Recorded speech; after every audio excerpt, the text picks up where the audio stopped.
Hi friends, welcome back to my channel. ಇವತ್ತು ನೋಡ್ರಿ ನಾನು ನಮ್ಮ ಉತ್ತರ ಕರ್ನಾಟಕದ ಸ್ಪೆಷಲ್ ಗಿರ್ಮಿಟ್ ರೆಸಿಪಿನ ಹೇಗೆ ಮಾಡೋದು ಅಂತ ತೋರಿಸ್ತಾ ಇದ್ದೀನಿ. ಸಿಂಪಲ್ಲಾಗಿ ಮನೆಯಲ್ಲೇ ಮಾಡ್ಕೊತೀನಿ. ತುಂಬ ರುಚಿಯಾಗಿರುತ್ತೆ. ಟೀ ಟೈಮ್ ಸ್ನ್ಯಾಕ್ ಆಗಿ ನಾವು ತೊಗೋಬೋದು, ಮತ್ತು ಬೆಳಗ್ಗೆ ಬ್ರೇಕ್ಫಾಸ್ಟ್ ಆಗಿರ್ಬೋದು. ಸುಮ್ಮನೆ ನಮಗೇನಾದರೂ ಕ್ವಿಕ್ಕಾಗಿ ಹಸುವಾಗ್ತಾಯಿದೆ ತಿನ್ನಬೇಕು ಅನ್ನಿಸ್ದಾಗ ಈ ಥರ ಮಾಡ್ಕೊತೀನಿ ನೋಡಿರಿ. ಹಾಗಾದರೆ ಹೇಗೆ ಮಾಡಿದೆ ಅಂತ ನೋಡ್ಕೊಳ್ರಿ. ವಿಡಿಯೋ ರೆಸಿಪಿ ಇಷ್ಟ ಅನಿಸಿದ್ರೆ ನಮ್ಮ ಚಾನಲ್ಗೆ ಸಬ್ಸ್ಕ್ರೈಬ್ ಮಾಡ್ಕೊಳ್ರಿ, ಫ್ಯಾಮಿಲಿ ಫ್ರೆಂಡ್ಸ್ ಜೊತೆ ಶೇರ್ ಮಾಡ್ಕೊಳ್ರಿ. ಸಬ್ಸ್ಕ್ರೈಬ್ ಮಾಡಿ ಬೆಲ್ ಐಕಾನನ್ನು ಪ್ರೆಸ್ ಮಾಡೋದನ್ನು ಮರೆಯೋಕ್ಕೆ ಹೋಗಬೇಡಿ. ಹಾಗಾದರೆ ಇಲ್ಲಿ ನಾನು ಗಿರ್ಮಿಟ್ ಮಾಡೋದಕ್ಕೆ ಏನೇನು ತೊಗೊಂಡಿದ್ದೀನಿ ಅಂತ ನೋಡ್ಕೊಳ್ರಿ. ಒಂದು ಉಳ್ಳಾಗಡ್ಡಿ, ಒಂದು 4 ಹಸಿಮೆಣಸಿನ್ಕಾಯಿ, ಒಂದು ಟೊಮ್ಯಾಟೊ, ಸ್ವಲ್ಪ ಕೊತ್ತಂಬರಿ ಮತ್ತು ಒಗ್ಗರಣೆಗೆ ಕರಿಬೇವು ಸೊಪ್ಪನ್ನು ತೊಗೊಂಡಿದ್ದೀನಿ. ನೀವು ಜಾಸ್ತಿ ಕ್ವಾಂಟಿಟಿ ಮಾಡೋರಿದ್ದರೆ ಇದನ್ನು ಜಾಸ್ತಿ ಮಾಡ್ಬೋದು. ನಾನಿಲ್ಲಿ ಒಂದು ದೊಡ್ಡ ಪ್ರಮಾಣದ ಉಳ್ಳಾಗಡ್ಡಿ, ಒಂದು ಟೊಮ್ಯಾಟೊನ ಕಟ್ ಮಾಡಿ ತೊಗೊಂಡಿದ್ದೀನಿ. ಆಮೇಲೆ ಇದಕ್ಕೆ ಮೇನ್ ಇಂಗ್ರೀಡಿಯೆಂಟ್ ಏನಂದರೆ ಗಿರ್ಮಿಟ್ಟಿಗೆ ಹುರ್ಗಡ್ಲೆ ಹಿಟ್ಟು, ಅಂದರೆ ಇದು ಪುಟಾಣಿ ಅಂತ ಕರಿತೀವಿ ನೋಡಿರಿ. ಈ ಪುಟಾಣಿನ ನಾವು ಮಿಕ್ಸಿ ಜಾರ್ನಲ್ಲಿ ಹಾಕ್ಕೊಂಡು ಹಿಟ್ಟು ಮಾಡ್ಕೊಂಬರ್ಬೇಕು. ಗ್ರೈಂಡ್ ಮಾಡ್ಕೊಂಬನ್ನಿ. ಆವಾಗ ಇದನ್ನು ನೈಸಾಗಿ ಗ್ರೈಂಡ್ ಮಾಡಬೇಕು. ಈ ಹಿಟ್ಟು ಇರಲೇಬೇಕು ನೋಡಿರಿ ಈ ಗಿರ್ಮಿಟ್ ಮಾಡೋದಕ್ಕೆ. ಇದೇ ಒಂದು ಅಲ್ಟಿಮೇಟ್ ಟೇಸ್ಟ್ ಕೊಡುತ್ತೆ ಗಿರ್ಮಿಟ್ಗೆ. ಈಗ ನಾವು ಇದನ್ನು ಪೌಡ್ರ್ ಮಾಡ್ಕೊಂಬಂದಿದ್ದೀನಿ. ತುಂಬ ನೈಸಾಗಿ ಫೈನ್ ಪೌಡ್ರ್ ಥರ ಮಾಡ್ಕೊಳ್ರಿ. ಇದನ್ನು ಪೂರ್ತಿ ನೈಸ್ ಬರಲಿಲ್ಲ ಅಂದರೆ ನೀವು ಸ್ವಲ್ಪ ಜರಡಿ ಹಿಡಿದ್ರೆ ಚೆನ್ನಾಗಿ ಸೋಸ್ಕೊಂಡ್ರೆ ಹಿಟ್ಟು ಚೆನ್ನಾಗಿ ಬರುತ್ತೆ. ಈಗ ಗಿರ್ಮಿಟ್ ಮಾಡೋದಕ್ಕೆ ನಾನಿಲ್ಲಿ ಕಡಾಯಿನ ಬಿಸಿ ಮಾಡಿದ್ದೀನಿ. ಇದಕ್ಕೆ ಚೆನ್ನಾಗಿ ಕಡಾಯಿ ಬಿಸಿ ಮಾಡಿ 1-2 ಸ್ಪೂನಷ್ಟು ಎಣ್ಣೆ ಹಾಕಿ, ಒಗ್ಗರಣೆಗೆ ಎಷ್ಟು ಬೇಕೋ ಅಷ್ಟು ಎಣ್ಣೆ ಹಾಕ್ಕೊಳ್ರಿ. ಎಣ್ಣೆ ಚೆನ್ನಾಗಿ ಬಿಸಿ ಆಗಲಿ. ಎಣ್ಣೆ ಕಾದ್ರೇ ಒಗ್ಗರಣೆ ಬೇಕಾಗುತ್ತೆ. ಆಮೇಲೆ ಸಾಸಿವೆ ಕೂಡ ಚೆನ್ನಾಗಿ ಸಿಡಿಯುತ್ತೆ ನೋಡಿರಿ. ಈಗ ಒಗ್ಗರಣೆಗೆ ಸಾಸಿವೆ ಹಾಕ್ತಾಯಿದ್ದೀನಿ 1 ಸ್ಪೂನಷ್ಟು. ಆಮೇಲೆ 1 ಸ್ಪೂನಷ್ಟು ಜೀರಿಗೆ ಹಾಕ್ರಿ. ಸಾಸಿವೆ ಜೀರಿಗೆ ಚೆನ್ನಾಗಿ ಸಿಡಿಲಿ. ಈಗ ನಾನು ಇದಕ್ಕೆ ಶೇಂಗಾ ಬೀಜನ ಹಾಕ್ತಾಯಿದ್ದೀನಿ. ಒಂದು ಅರ್ಧ ಕಪ್ಪಷ್ಟು ಶೇಂಗಾ ಬೀಜ ಹಾಕ್ತಾಯಿದ್ದೀನಿ. ಶೇಂಗಾನ ಚೆನ್ನಾಗಿ ಫ್ರೈ ಮಾಡಿಕೊಳ್ರಿ, ಯಾಕಂದರೆ ಶೇಂಗಾ ಬೀಜ ತುಂಬ ಒಳ್ಳೆ ಟೇಸ್ಟ್ ಕೊಡುತ್ತೆ ಇದಕ್ಕೆ. ಕೆಲವೊಬ್ಬರು ಸಪ್ರೇಟಾಗಿ ಫ್ರೈ ಮಾಡಿ ಹಾಕ್ತಾರೆ, ನಾನು ಒಗ್ಗರಣೆ ಜೊತೆನೇ ಹಾಕ್ತಾಯಿದ್ದೀನಿ. ಸ್ವಲ್ಪ ಜೀರಿಗೆ ಹಾಕ್ಕೊಳ್ರಿ 1 ಸ್ಪೂನಷ್ಟು. ಈಗ ಲೋ ಫ್ಲೇಮ್ ಇಟ್ಕೊಂಡು ನಾವು ಹಾಕಿದಂಥ ಶೇಂಗಾನ ಚೆನ್ನಾಗಿ ಫ್ರೈ ಮಾಡಿಕೊಳ್ರಿ. ಅಂದರೆ ಖಡಕ್ಕಾಗಿ ಫ್ರೈ ಆಗಬೇಕು. ಆವಾಗ ಅದು ತಿನ್ನಬೇಕಾದ್ರೆ ಚೆನ್ನಾಗಿ ಟೇಸ್ಟ್ ಕೊಡುತ್ತೆ. 1 ನಿಮಿಷ ಚೆನ್ನಾಗಿ ಫ್ರೈ ಆಗಲಿ. ಈ ಥರ ನೀವು ಮಿಕ್ಸ್ ಮಾಡ್ತಾ ಫ್ರೈ ಮಾಡಿರಿ. ಆವಾಗ ಚೆನ್ನಾಗಿ ಖಡಕ್ಕಾಗಿ ಫ್ರೈ ಆಗುತ್ತೆ ಶೇಂಗಾ. ಈಗ ಚೆನ್ನಾಗಿ ಫ್ರೈ ಆಗಿದೆ ಕೆಂಪಿಗೆ. ಈಗ ಹಸಿಮೆಣಸಿನ್ಕಾಯಿ ಮತ್ತು ಕರಿಬೇವನ್ನು ಹಾಕ್ತಾಯಿದ್ದೀನಿ ನಾನು. ಮೆಣಸಿನ್ಕಾಯಿನ ಎಣ್ಣೆಯಲ್ಲೇ ಹಾಕ್ರಿ, ಆವಾಗ ಖಾರ ಚೆನ್ನಾಗಿ ಬಿಟ್ಕೊಳ್ಳುತ್ತೆ. ಆಮೇಲೆ ಫ್ರೈ ಆದಮೇಲೆ ತುಂಬ ಚೆನ್ನಾಗಿ ರುಚಿ ಕೊಡುತ್ತೆ ಮೆಣಸಿನ್ಕಾಯಿ. ಈಗ ಇದಕ್ಕೆ ಉಳ್ಳಾಗಡ್ಡಿ ಹಾಕ್ತಾಯಿದ್ದೀನಿ. ಚೆನ್ನಾಗಿ ಮಿಕ್ಸ್ ಮಾಡಿರಿ ಇದನ್ನು. ನೀವು ಯಾವುದೇ ರೆಸಿಪಿ ಮಾಡಬೇಕಾದ್ರೂ ಮೆಣಸಿನ್ಕಾಯಿ ಹಾಕೋದಿದ್ರೆ ಎಣ್ಣೆಲೇ ಹಾಕ್ರಿ, ಆವಾಗ ಚೆನ್ನಾಗಿ ಟೇಸ್ಟ್ ಕೊಡುತ್ತೆ ಒಗ್ಗರಣೆ. ಈಗ ನೋಡಿರಿ 1-2 ನಿಮಿಷ ಫ್ರೈ ಆಗಬೇಕು ಚೆನ್ನಾಗಿ ಉಳ್ಳಾಗಡ್ಡಿ ಎಲ್ಲ. ಆಮೇಲೆ ಟೊಮ್ಯಾಟೊ ಹಾಕ್ರಿ. ಈಗ ಇದನ್ನು ಚೆನ್ನಾಗಿ ಫ್ರೈ ಮಾಡಿಕೊಳ್ರಿ. ಟೊಮ್ಯಾಟೊ ಸಾಫ್ಟಾಗಿ ಬೇಯಬೇಕು. ಒಗ್ಗರಣೆ ಏನಿದೆ ನೋಡಿರಿ, ಇದು ಚೆನ್ನಾಗಿ ಫ್ರೈ ಮಾಡಿಕೊಂಡ್ರೆ ಗಿರ್ಮಿಟ್ಟಿಗೆ ಒಳ್ಳೆ ರುಚಿ ಬರುತ್ತೆ. ಈಗ ಫ್ರೈ ಆಗ್ತಾಯಿದೆ. ಇದಕ್ಕೆ ಸ್ವಲ್ಪ 1 ಸ್ಪೂನಷ್ಟು ಉಪ್ಪು ಹಾಕ್ತಾಯಿದ್ದೀನಿ ರುಚಿಗೆ ತಕ್ಕಷ್ಟು.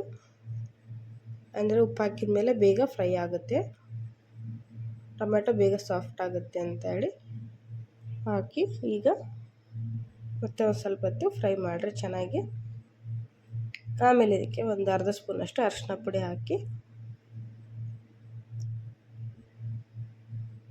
ಅರಿಶಿನ ಪುಡಿ ನೀವು ಅಡುಗೆ ಹಾಕಬೇಕಾದ್ರೆ ಈ ಥರ ಒಗ್ಗರಣೆ ಹಾಕಬೇಕಾದ್ರೇ ಎಣ್ಣೆಯಲ್ಲೇ ಹಾಕ್ಕೊಳ್ರಿ, ಆವಾಗ ಕಲರ್ ತುಂಬ ಚೆನ್ನಾಗಿ ಬರುತ್ತೆ ನೋಡಿರಿ. ಪಲ್ಯಗಾಗಿರ್ಬೋದು ಅಥವಾ ನೀವೇನೇ ಐಟಮ್ಸ್ ಮಾಡ್ತಿರ್ಬೇಕಾದ್ರೆ ಸ್ವಲ್ಪ ಈ ಥರ ಫ್ರೈ ಮಾಡಬೇಕಾದ್ರೆ ಎಣ್ಣೆಯಲ್ಲೇ ಹಾಕ್ಕೊಳ್ರಿ, ಅವಾಗ ಒಳ್ಳೆ ಚೆನ್ನಾಗಿ ಕಲರ್ ಕೊಡುತ್ತೆ. ಈಗ ಮತ್ತೆ 1 ನಿಮಿಷ ಚೆನ್ನಾಗಿ ಫ್ರೈ ಆಗಲಿ. ಇದಕ್ಕೆ ಇವಾಗ ಕಟ್ ಮಾಡಿದಂಥ ಕೊತ್ತಂಬರಿ ಸೊಪ್ಪನ್ನು ಹಾಕ್ತಾಯಿದ್ದೀನಿ. ಇದು ಫ್ರೈ ಆಗಬೇಕು ಚೆನ್ನಾಗಿ. ಕೊತ್ತಂಬರಿ ಸೊಪ್ಪು ಎಲ್ಲದೂ ಹಾಕಿ ಚೆನ್ನಾಗಿ ಫ್ರೈ ಮಾಡಿಕೊಳ್ರಿ. ಈಗ 1 ಸ್ಪೂನಷ್ಟು ಸಕ್ಕರೆ ಹಾಕ್ತಾಯಿದ್ದೀನಿ ನಾನು. ಸಕ್ಕರೆ ಹಾಕಲೇಬೇಕು ನೋಡಿರಿ, ಸಕ್ಕರೆನೇ ಒಳ್ಳೆ ಟೇಸ್ಟ್ ಕೊಡುತ್ತೆ ಇದಕ್ಕೆ. ನೀವು ಸಿಹಿ ತಿನ್ನಲ್ಲ ಅನ್ನೋರು ಸ್ಕಿಪ್ ಮಾಡ್ಬೋದು. ಇಲ್ಲ ಸಕ್ಕರೆ ಬದಲು ನಾವು ಬೆಲ್ಲ ಯೂಸ್ ಮಾಡ್ತೀವಿ ಅಂದರೆ ಬೆಲ್ಲನೂ ಹಾಕ್ಬೋದು, ಪುಡಿ ಮಾಡಿ, ಅದು ಚೆನ್ನಾಗಿರುತ್ತೆ. ಈಗ ಸಕ್ಕರೆ ಹಾಕಿದ ಮೇಲೆ ಚೆನ್ನಾಗಿ ಎಲ್ಲ ಬೆಲ್ಟ್ ಆಗಲಿ, ಚೆನ್ನಾಗಿ ಕರಗಲಿ. ಒಗ್ಗರಣೆ ಈ ಥರ ಫ್ರೈ ಆಗಬೇಕು ನೋಡಿರಿ. ತುಂಬ ಚೆನ್ನಾಗಿ ಫ್ರೈ ಆಗಿದೆ. ಈಗ ಇದನ್ನು ಫ್ಲೇಮ್ ಆಫ್ ಮಾಡಿ ಸ್ವಲ್ಪ ತಣ್ಣಗಾಗಕ್ಕೆ ಬಿಡೋಣ. ಬಿಸಿದೇ ಕಲಿಸ್ಬಾರ್ದು ನಾವು, ಒಗ್ಗರಣೆ ಸ್ವಲ್ಪ ತಣ್ಣಗಾಗಬೇಕು, ಆವಾಗಲೇ ನಾವು ಗಿರ್ಮಿಟ್ಟಿಗೆ ಚೆನ್ನಾಗಿರುತ್ತೆ. ಇಲ್ಲಿ ಗಿರ್ಮಿಟ್ ಮಾಡೋದಕ್ಕೆ ಮೇನ್ ಇಂಗ್ರೀಡಿಯೆಂಟ್ಸ್ ಏನಂದರೆ ಚುರುಮುರಿ ಅಥವಾ ಮಂಡಾಳ ಅಂತೀವಿ ನೋಡಿ, ನೀವು ಕಡಲೆಪುರಿ ಅಂತಲೂ ಕರೀತಾರೆ. ಇದನ್ನು 2 ಸೇರಷ್ಟು ನಾನು ತಗೊಂಡಿದ್ದೀನಿ. ಈಗ ನೋಡಿರಿ ಕಂಪ್ಲೀಟ್ ಕೂಲ್ ಆಗಿದೆ ಪಲ್ಯ ಎಲ್ಲ. ಈಗ ಮಾಡಿರುವಂಥ ಒಗ್ಗರಣೆನ ಅದಕ್ಕೆ ಹಾಕಿ ಕಲಿಸ್ತಾ ಇದ್ದೀನಿ ನಾನು.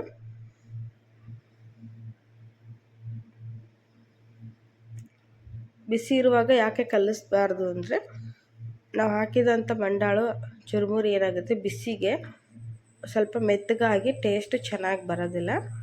ಹಾಗಾಗಿ ನಾವು ಮಾಡ್ಕೊಂಡಂಥ ಒಗ್ಗರಣೆನ ಚೆನ್ನಾಗಿ ಕಂಪ್ಲೀಟಾಗಿ ತಣ್ಣಗಾದ ಮೇಲೇ ಕಲಸಿದ್ರೆ ಚೆನ್ನಾಗಿರುತ್ತೆ ನೋಡಿರಿ. ಇಲ್ಲಾಂದರೆ ಮೆತ್ತಗಾಗಿ ತಿನ್ನೋಕ್ಕೆ ಆಗೋದಿಲ್ಲ, ಹಲ್ಲಿಗೆಲ್ಲ ಸಿಕ್ಕೊಂಡಂಗೆ ಆಗ್ತೈತೆ. ಈ ಥರ ಕಂಪ್ಲೀಟ್ ಕೂಲ್ ಆದಮೇಲೆ ಕಲಸಿದ್ರೆ ಚೆನ್ನಾಗಿ ಬರುತ್ತೆ ನೋಡಿರಿ. ಆಮೇಲೆ ಒಗ್ಗರಣೆ ನಾವು ಮಾಡಬೇಕಾದ್ರೆ ನೀರು ಹಾಕಬಾರ್ದು, ಹಾಗೇ ಫ್ರೈ ಮಾಡ್ಕೋಬೇಕು. ಈಗ ಎಲ್ಲ ಒಗ್ಗರಣೆ ಸ್ವಲ್ಪ ಹಾಕಿ ಚೆನ್ನಾಗಿ ಮಿಕ್ಸ್ ಮಾಡಿಕೊಳ್ರಿ.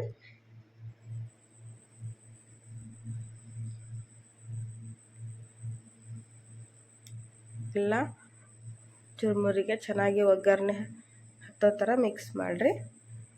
ನೀವು ಕೈಲೇನೂ ಮಿಕ್ಸ್ ಮಾಡ್ಕೋಬೋದು, ಇಲ್ಲಾಂದರೆ ಇದನ್ನು ಕಲಿಸ್ಬೇಕಾದ್ರೆ ಒಂದು ಗುಂಡಿ ತಗೊತಾರೆ, ಸ್ಟೀಲ್ ಗುಂಡೀಲಿ ಹಾಕಿ ಗರಗರ ಅಂತ ತಿರುಗಿಸಿ ನಿಮಗೆ ಮಾಡಿಕೊಡ್ತಾರೆ. ನಾನಿಲ್ಲಿ ಬುಟ್ಟಿಲಿ ಹಾಕಿ ಕಲಿಸ್ತಾ ಇದ್ದೀನಿ. ಈಗ ಇದಕ್ಕೆ ಲಾಸ್ಟಲ್ಲಿ ನಾನು ಮಾಡಿಟ್ಕೊಂಡಂಥ ಕಡಲೆ ಹಿಟ್ಟನ್ನು ಹಾಕ್ತಾಯಿದ್ದೀನಿ ನೋಡಿರಿ, ಪುಟಾಣಿ ಹಿಟ್ಟು. ಇದನ್ನು 1 ಸ್ಪೂನ್ ಹಾಕಿ ಚೆನ್ನಾಗಿ ಇದನ್ನು ಸಹಿತ ಲಾಸ್ಟಲ್ಲಿ ಹಾಕಿ ಮಿಕ್ಸ್ ಮಾಡಿಕೊಳ್ರಿ. ಚೆನ್ನಾಗಿ ಹಿಟ್ಟು ಎಲ್ಲ ಕಡೆ ಹೊಂದ್ಕೊಳ್ಳೋ ಥರ ಮಿಕ್ಸ್ ಮಾಡಿರಿ. ಈ ನಾವು ಹಾಕಿದಂಥ ಮೇಲೆ ಕಡಲೆಪುಡಿ ಹಿಟ್ಟು ತುಂಬ ಚೆನ್ನಾಗಿ ಟೇಸ್ಟ್ ಕೊಡುತ್ತೆ. ಅದು ಕೂಡ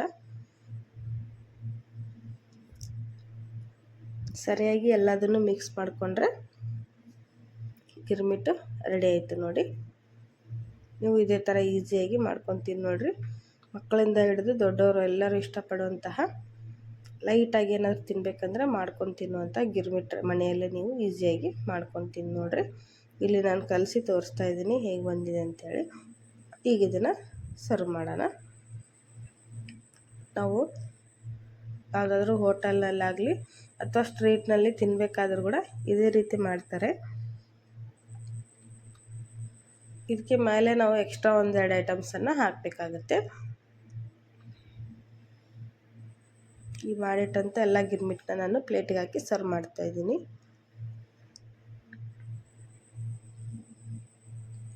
ನಾವು ಒಗ್ಗರಣೆ ಒಂದು ರೆಡಿ ಮಾಡಿಟ್ಕೊಂಡ್ರೆ ಕ್ವಿಕ್ಕಾಗಿ ಯಾವಾಗ ಬೇಕಾದರೂ ನಾವು ಇದನ್ನು ತಿನ್ನಬೇಕು ಅನ್ನಿಸ್ದಾಗ ಮಾಡಿ ತಿನ್ಬೋದು. ಈಗ ಮೇಲೆಯಿಂದ ನೋಡಿರಿ ನಾನು ಹಸಿ ಉಳ್ಳಾಗಡ್ಡಿನ ಹಾಕ್ತೀನಿ. ಆಮೇಲೆ ಸ್ವಲ್ಪ ಹಸಿ ಕೊತ್ತಂಬರಿನ ಹಾಕ್ತಾಯಿದ್ದೀನಿ. ನಿಮ್ಮ ಹತ್ರ ನಿಂಬೆಹಣ್ಣಿದ್ರೆ ಒಂದು ಅರ್ಧ ನಿಂಬೆಹಣ್ಣು ನೀವು ಮೇಲುಗಡೆಯಿಂದ ಹಿಂಡ್ಕೋಬೋದು. ಈಗ ನಾನಿಲ್ಲಿ ಖಾರ ಬುಂದಿನ ಹಾಕ್ತಾಯಿದ್ದೀನಿ, ಅಥವಾ ಖಾರ ಸೇವ್ ಯಾವುದಾದ್ರೂ ನೀವು ಯೂಸ್ ಮಾಡ್ಕೋಬೋದು, ತುಂಬ ರುಚಿಯಾಗಿರುತ್ತೆ.